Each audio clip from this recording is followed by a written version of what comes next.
How much do you really know about vaccinations and their purpose? Today, I will be covering the good, the bad, and the ugly about vaccines. The topics that I'll be discussing with you today are how vaccines work and perform in your body, deaths caused by vaccine preventable diseases, and possible side effects that you might endure after receiving a vaccine.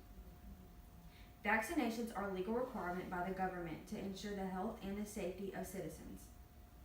Each vaccine that is required by the government is to prevent potentially deadly and harmful diseases. Many people don't understand how vaccines work. The simple answer is they help your body build immunity. According to the CDC, vaccines work with the body's natural defenses to develop an immunity to the disease. Once injected with the vaccine, it imitates an infection, although you almost never get the illness. It allows your immune system to produce T lymphocytes and antibodies. T lymphocytes are a type of defensive white blood cell that attack cells that are already infected in your body. When the imitation vaccination leaves your body, it leaves behind a memory T lymphocyte and B lymphocyte. B lymphocytes are another form of white blood cell that produce antibodies that then attack the antigens that are caused by macrophages. B lymphocytes and T lymphocytes will remember how to fight diseases if you were ever to come in contact with them again in the future.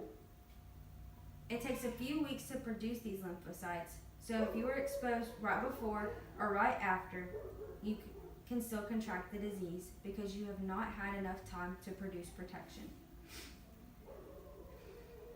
Even though more people are getting vaccinations, vaccine preventable diseases are still killing unvaccinated children and adults. According to Vaxopedia, across the world, about 89,780 deaths from measles, mostly in young children, almost 60,000 from rabies, and at least 1 million from hepatitis B occur every year. In the United States alone, 50 to 90,000 deaths per year are the cause in adults due to measles. In 2000, measles were the leading cause of vaccine preventable deaths.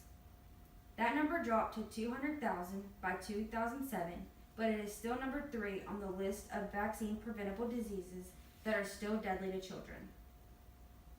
Pneumococcus killed approximately 1.6 million people in 2004. More than 700,000 of those were children.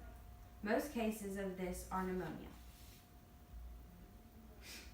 Side effects following vaccines can be scary, but they are very common. It's important to be aware of the side effects that you might experience after being vaccinated. The most common side effects are fever, swelling and redness at the injection site, and fatigue, just to name a few. There are more serious but rare side effects, one of these being an anaphylactic reaction.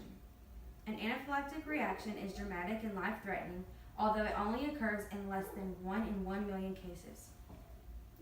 It's suggested to talk with your doctor if you are ever concerned about your health or your child's health after receiving a vaccine. The 3 topics that I discussed with you are just a small portion of all the information out there about vaccines, although they are the most important when it comes to gaining knowledge on this subject. After retrieving this info, you can now see why our government requires vaccines. They are essential to the health and safety of your body and your well-being. Now, how much do you really know about vaccinations?